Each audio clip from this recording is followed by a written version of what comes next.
नमस्कार दोस्तों, कैसे हैं आप लोग। आज सामान्य हिंदी की श्रृंखला को हम आगे बढ़ा रहे हैं क्योंकि इधर जीएस के में जनगणना का टॉपिक हो चुका था। अभी जल्दी ही सिंधु नदी के अबातंत्र को मैंने समझाया था। तो ज़रूरी है कि हर विषय के बीच में थोड़ी थोड़ी रनिंग बनती रहे। तो इसी उम्मीद के साथ इस सीरीज़ को भी आगे बढ़ाते हैं। मित्रों, अगर याद होगा सबसे पहले हिंदी में, क्योंकि हम चाहते हैं कि इसकी पूरी सीरीज को उसी क्रम से पढ़ाया जाए जिस क्रम से ये सब्जेक्ट है, उसका जो सिलेबस है। सबसे पहले मैंने हिंदी भाषा का विकास पढ़ाया था, बोलियाँ, उनके प्रकार, उनका क्षेत्र। इसके बाद भाषा की एक लिपि होती है, एक देवनागरी लिपि का विकास कैसे हुआ मैंने ये बताया था। फिर लिपि में जो ध्वनियाँ हैं, स्वर और व्यंजन, उनके प्रकार बताए थे। फिर उनका उच्चारण स्थान, उनके जितने भी प्रकार हो सकते हैं प्राणवायु के आधार पर, स्वर, अल्प प्राण, महाप्राण, अघोष, सघोष, ये सब हो चुका था। इसी सीरीज में अब आगे बढ़ते हैं। आज का जो टॉपिक है वो है शब्द प्रकार या टाइप्स ऑफ वर्ड्स या हिंदी शब्द भंडार। क्योंकि भाषा की जो ध्वनियाँ हैं, ध्वनियों से हमारे शब्द बनते हैं। शब्दों से ही शब्द मिलाकर के हम और शब्दों का निर्माण करते हैं, जैसे संधि, समास, उपसर्ग और प्रत्यय। इनसे कई प्रकार के शब्द बनेंगे। ये हमारा अगला टॉपिक होगा। आज बिल्कुल हल्का फुल्का है और जनरली इससे क्वेश्चन जो आते हैं वो आपको मिल जाते हैं। तो इस सबको समझा देते हैं। फिर इसमें जिसका डिटेल करना है हम अगले वीडियो में इसको कंटिन्यू करेंगे। चलिए शुरू करते हैं। शब्द भेद को और उनके प्रकारों को हम कई तरीके से समझते हैं। जैसे कोई शब्द कहाँ से आया, उसकी उत्पत्ति कैसे हुई, भाव के आधार पर, अर्थ के आधार पर। तो एग्ज़ाम में जो क्वेश्चन आते हैं, पहले एग्ज़ाम के प्रारूप को हम समझें। आपने देखा होगा कि एक शब्द दिया होता है, पूछा जाता है जैसे लोटा है। लोटा तत्सम है, तद्भव है, देसी है या विदेशी है। तो आपको करना ये चाहिए हर शब्द के बारे में थोड़ा थोड़ा पता हो। तत्सम और तद्भव के बीच क्या अंतर है ये जान जाएं। और जब आप बार बार इनकी प्रैक्टिस से अभ्यास करेंगे तो आसानी से लिंक बना लेंगे। क्योंकि दो शब्द अपने में अगर अलग हैं, जैसे आल्पिन है, एक पुर्तगाली शब्द है, विदेशी शब्द है, जबकि लोटा हमारा देसी शब्द है। तो इनके बीच के जो माइंडी डिफरेंट है वो भी आपको आनी चाहिए। सबसे पहले शुरू करते हैं रचना, बनावट या ओरिजिन, व्युत्पत्ति के आधार पर शब्दों को तीन प्रकार में डिवाइड किया जाता है। सबसे पहले कभी कभी ये प्रकार भी पूछे जाते हैं, इसलिए इनको भी ध्यान रखिएगा, किसी चीज़ को हल्के में ना लें। रूढ़ शब्द, यौगिक शब्द और योग रूढ़ शब्द। अब तीनों में क्या अंतर है ये ओरल समझिए। रूढ़ शब्द वो होते हैं जो बाणों और मात्राओं से बनते हैं, जिनका अपने में कोई अर्थ नहीं होता। जब ये मिलते हैं तो शब्दों की उत्पत्ति होती है। जैसे का, मा, ला, षड़ा, क, घारा, घर, सड़क पर मत चल।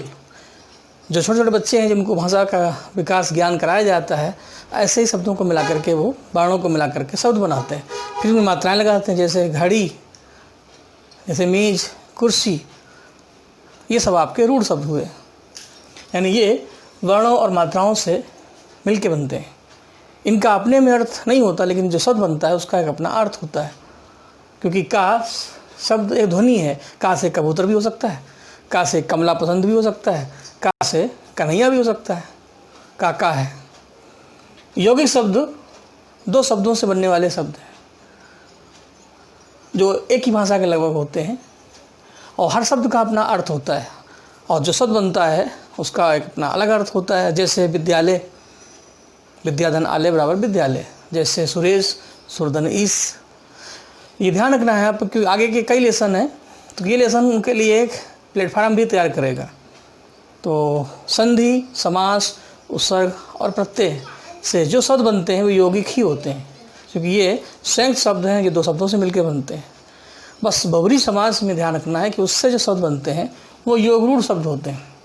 यहाँ आपके एक पंथ दो काज हो जाएंगे। तो योगरूढ़ अभी हम समझाएंगे।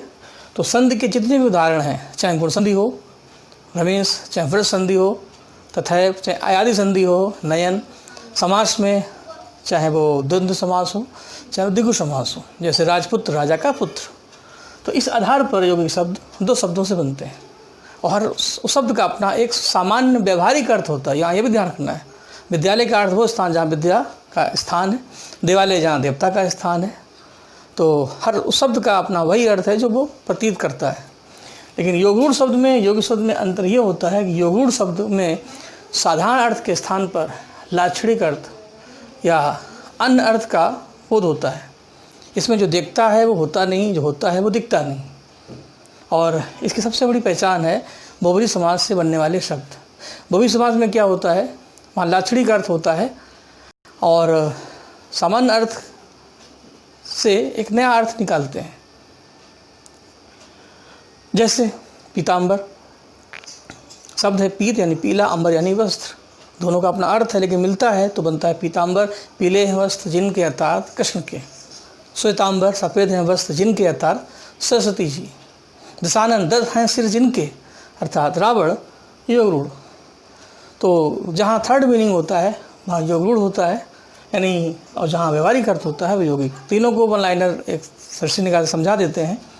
रूढ़ शब्द वर्णों और मात्राओं से बनते हैं। यौगिक शब्द योगरूढ़ शब्द 2 शब्दों से मिलकर बनते हैं। अंतर इतना है, यौगिक शब्द में सामान्य अर्थ का बोध होता है और योगरूढ़ अर्थ में अन्य अर्थ का बोध होता है। बहुब्री समास से बनने वाले सारे शब्द योगरूढ़ होते हैं।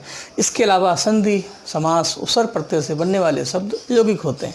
उनके जितने भी उदाहरण हैं आपके यौगिक शब्द में फिट हो जाएंगे। आगे बढ़ते हैं। उत्पत्ति के आधार पर, रिसोर्सेज के आधार पर, इनके इतिहास के आधार पर, हिस्टोरिकल बैकग्राउंड के आधार पर सारे शब्द 5 प्रकार के होते हैं। जिसमें सबसे पहले आता है तत्सम शब्द। तद्भव, संकर, देसी, विदेशी शब्दों का एक बहुत ब्रॉड संसार है। हिंदी भाषा में ढेर सारे शब्द हैं। हिंदी की पाचन क्षमता इतनी ज़्यादा बृहद है, विशाल है, उसने अलग अलग भाषाओं के शब्दों को अपने में पिरोया है। तो किसी भी नॉर्मल बुक्स के आपको ये सब मिलते रहेंगे, लेकिन अंतर क्या है वो आपको समझना है। तत्सम और तद्भव का डिटेल हम अगले वीडियो में अलग से करेंगे। अगला वीडियो हमारा जो होगा, अगला टॉपिक तद्भव तत्सम को कैसे पहचानें, उसी पर काम करेंगे। लेकिन अभी इतना समझाना है, जो हमारे संस्कृत के शब्द हैं, जो जैसे अपने मूल रूप में हिंदी में चले आए, जो संस्कृत के वास्तविक शब्द हैं, उनको हम तत्सम कहते हैं, संस्कृत के समान। तद्भव जो संस्कृत के बिगड़े हुए, बदले हुए, परिवर्तित रूप है, वो तद्भव है। ये दोनों में अंतर है। तत्सम शब्द वो हैं जो संस्कृत के हैं और ये शुद्ध परिष्कृत परमाजित शब्द हैं जो जनरली प्रायः आजकल अव्यवहारिक हैं और कम प्रचलित हैं, क्योंकि संस्कृत आज आउट ऑफ फैशन है। और हमने उच्चारण के आधार पर इनकी ध्वनियों को धीरे धीरे घिसकर बोलना शुरू किया। घिसने का मतलब है उसमें भाषा विज्ञान में इतनी ज़्यादा घर्षण क्षमता आ गई, जो कठिन ध्वनियाँ हैं उनको बोलने में जिह्वा को दिक्कत होती है। इसीलिए हमने कुछ सब सरल कर लिए। जैसे आपका कर्ण है तो हमने कान कर दिया, दंत को दांत कर दिया, हस्त को हाथ कर दिया, सर्प को सांप कर दिया। दोनों में अंतर है। तो जो व्यवहारिक हैं वो तद्भव हैं, जो सिद्धांतिक हैं वो तत्सम है, जो आउट ऑफ फैशन है वो तत्सम है, जो इन फैशन है वो तद्भव है। बाकी जानकारी नेक्स्ट क्लास में। आगे बढ़ते हैं। संकर शब्द 2 अलग अलग भाषाओं से बनने वाले शब्द होते हैं। संकर नस्ल, मिश्रित प्रजातियाँ, जैसे हिंदी के साथ अंग्रेजी, अरबी के साथ फारसी, फारसी के साथ हिंदी, ये शब्दों का प्रयोग। इनमें कोई नियम नहीं होता, दोनों शब्द आपस में बैठ जाते हैं। जैसे डबल रोटी, रोटी हिंदी में है, डबल अंग्रेजी में। डीजे वाले बाबू, टिकट बाबू, रेल बाबू, इमाम बाड़ा, हुक्का पानी, रीत रिवाज, चोर मंडी, फल मंडी, माल बाजार, मीना बाजार, ये सब आपके संकर शब्द हैं। देसी शब्द वो हैं जो हमारे अपने खुद के शब्द हैं, जिनका कोई स्रोत नहीं है, जो कहाँ से आए पता नहीं है, जो कहीं के नहीं है वो भारतीय हैं। इनको हम भारतीय शब्द भी कह सकते हैं, क्योंकि ना तो ये विदेशी हैं ना ये संस्कृत के हैं। तत्सम होंगे नहीं तो तद्भव हो नहीं सकते, मिश्रित है नहीं। तो हमारा जो अपना देसीपन है वही ये शब्द है। और जैसे लोटा, लुटिया, कुत्ता, पिल्ला, पिलिया, जूता, पगड़ी, कंडा, डंडा, इस टाइप के शब्द जो हैं वो देसी शब्द हैं। तो इनको आप जब बार बार देखेंगे तो अपने आप देखिए होता क्या है, जब आप 4 को पढ़ते हैं उनके बारे में थोड़ा थोड़ा पता है तो किसी एक का आंसर निकालना आसान हो जाता है। ये जरूरी थोड़ा थोड़ा सब जाने। विदेशी शब्द भारत में अलग अलग भाषाओं के हैं, क्योंकि भारत में सबसे ज़्यादा आक्रमण हुए, तो इसलिए जो भारत में आया अपनी संस्कृति को लेके आया, अपनी शैली को लेके आया, सबने भारत को हजम करना चाहा। हम हमारी पाचन क्षमता इतनी अच्छी है, हमने सब संस्कृतियों को एडजस्ट किया, हजम किया, और सब हिंदी भाषा में हमारे संस्कृति के माहौल में सब घुल मिल गए। इसलिए भारत में अरबी, फ़ारसी, अंग्रेज़ी, पुर्तगाली, डच, डेन ढेर सारे शब्द हैं, जिसमें पुर्तगाली शब्द भी हैं, अरबी फ़ारसी बहुत ज़्यादा है, अंग्रेज़ी शब्द हैं, तो इनका हम आम व्यवहार में प्रयोग करते हैं। तो इनके भी कई प्रकार हैं, पुर्तगाली शब्द खूब आते हैं, अरबी फ़ारसी खूब आते हैं, तो इनको भी आप अपने स्तर से देखिएगा, तो बहुत ज़्यादा इसमें समझाने को नहीं है। हमारा काम है आज शब्दों के एक सामान्य परिचय से आपका परिचय करा दें, फिर आगे आगे जैसे जैसे टॉपिक बढ़ते जाएंगे इनका कहीं ना कहीं लिंक आपको मिलेगा। अगला है रूप, प्रयोग और व्याकरण के आधार पर। व्याकरण के आधार पर आपको हिंदी भाषा का व्याकरण हम आगे पढ़ाएंगे ही, तो आज इतना जान लीजिए। व्याकरणिक शब्द दो प्रकार के होते हैं, विकारी और अविकारी। विकारी शब्द वो होते हैं जिनमें कोई विकार, कोई परिवर्तन नहीं होता, जो ज्यों के त्यों रहते हैं, और ये चार प्रकार के होते हैं: संज्ञा, सर्वनाम, विशेषण, क्रिया, noun, pronoun, adjective and verb.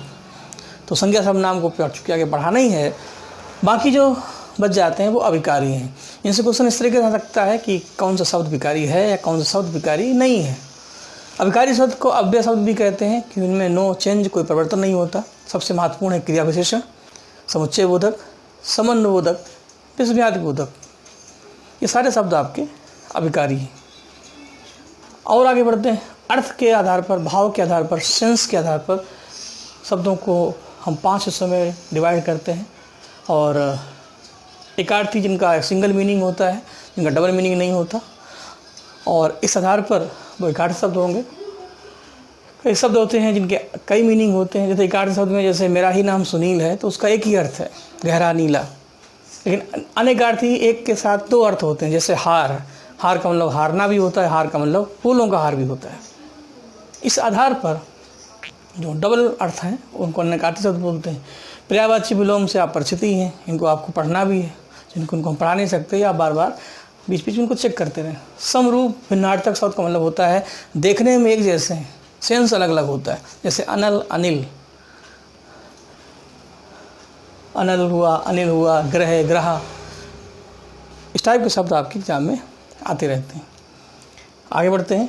प्रयोग के आधार पर, उपयोग के आधार पर, यूटिलाइजेशन के आधार पर शब्दों को 3 प्रकार में डिवाइड किया गया।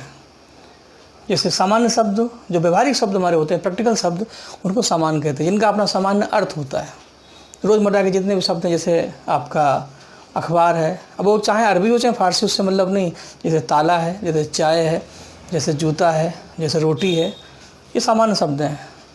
तकनीकी शब्द, परिभाषित शब्द वो होते हैं जो सैद्धांतिक शब्द होते हैं, अलग अलग विषय के अपने जो खुद के शब्द होते हैं, जैसे कानून के शब्द हैं, विज्ञान के शब्द हैं, साहित्य के शब्द हैं, अर्थव्यवस्था के शब्द हैं। जैसे अर्थव्यवस्था में मुद्रास्फीति, मुद्रा संस्फीति, विज्ञान में त्वरण, घूर्णन, गुरुत्वाकर्षण, अपकेंद्रीय बल, ये सब विज्ञान ओरिएंटेड शब्द हैं। ऐसे ही साहित्य में भाव, भावना, इस टाइप के शब्द।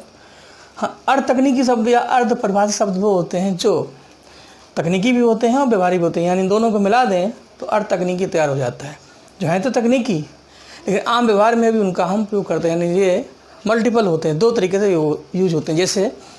जैसे मान लीजिए विज्ञान में वेग है, चाल है, गति है, ये विज्ञान के शब्द हैं, लेकिन इनका प्रयोग हम व्यवहार में भी करते हैं। जैसे गाड़ी बहुत वेग से भाग रही है, हवाएं बहुत वेग से चल रही हैं, देखिए गाड़ी की कितनी गति, घोड़ा बहुत तेज़ गति से चल रहा है। रस जो है भाव, हिंदी का शब्द है, जैसे हास रस, वीर रस, लेकिन फूलों का भी रस होता है। ऐसे ही शक्ति है, शक्ति आपका विज्ञान का शब्द है, लेकिन हार्स पावर, शक्ति, जैसे शरीर की शक्ति, मैदा शक्ति, तो इस टाइप के जो शब्द होते हैं वो आपके अर्ध तकनीकी शब्द भी कहलाते हैं। सब शक्तियों के आधार पर शब्द 3 प्रकार के माने जाते हैं। सब शक्तियाँ 3 प्रकार की होती हैं, आगे इनको भी देख लेंगे। अब ये है कि कम से कम थोड़ा थोड़ा विषय में आप एंट्री करना सीखें, फिर उसको घेरना सीखें, फिर उसको पकड़ना सीखें, एक साथ छलांग नहीं मारनी है। अभिधा, लक्षणा और व्यंजना। अभिधा शक्ति से बनने वाले शब्द को वाचक शब्द बोलते हैं, लक्षणा से लाक्षणिक शब्द बोलते हैं, व्यंजना से व्यंजक शब्द। तीनों में अंतर क्या है देखिए। अभिधा शक्ति से जो शब्द बनते हैं वो अभिधा का मतलब होता है नाम, ये नामवाचक संज्ञा है। किसी वस्तु व्यक्ति का जो नाम होता है वही अभिधा है। और इसीलिए ये आपका एक सामान्य शब्द कह सकते हैं। जैसे मेरा नाम सुनील है, किसी का नाम राकेश है, किसी का नाम हिमांशु है, किसी का नाम प्रियांशु है। इलाहाबाद है, लखनऊ है, कलकत्ता है, ये सब आपका अभिधा है। मेज कुर्सी जो बोले वो दिखे वो अभिधा है। सामान्य नाम सब कुछ जो दिख रहा है सब अभिधा है। लक्षणा जहाँ सामान्य अर्थ के स्थान पर अन्य अर्थ का बोध होता है वो लक्षणा है। हर शब्द का अपना अर्थ होता है, लेकिन अभिधा अर्थ में वही होता है जो दिखता है, लेकिन लक्षणा में जो दिखता है वो होता नहीं, जो होता है वो दिखता नहीं। जैसे देखिए, जैसे कोई पिता अपने बच्चे से कहे तुम गधे हो, तो गधा थोड़ी हो जाएगा वो, ना उसके 4 टांगे हो जाएंगी। गधे मतलब तुम बेवकूफ़ हो। तो यहाँ पर गधे के 2 अर्थ हो गए।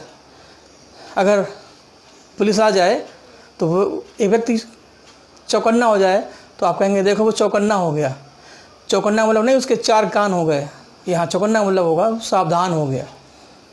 इस आधार पर लक्षणा शब्द होते हैं। व्यंजना शब्द इन दोनों से अलग होते हैं। यहाँ पर एक शब्द में कई अर्थ होते हैं। जो हमारा उत्तम काव्य होता है वो व्यंजना शक्ति से बना है, जो मध्यम काव्य होता है वो लक्षणा शक्ति से, और जो गद्य है हमारा जिसमें रस होता है नहीं वो अभिधा होता है।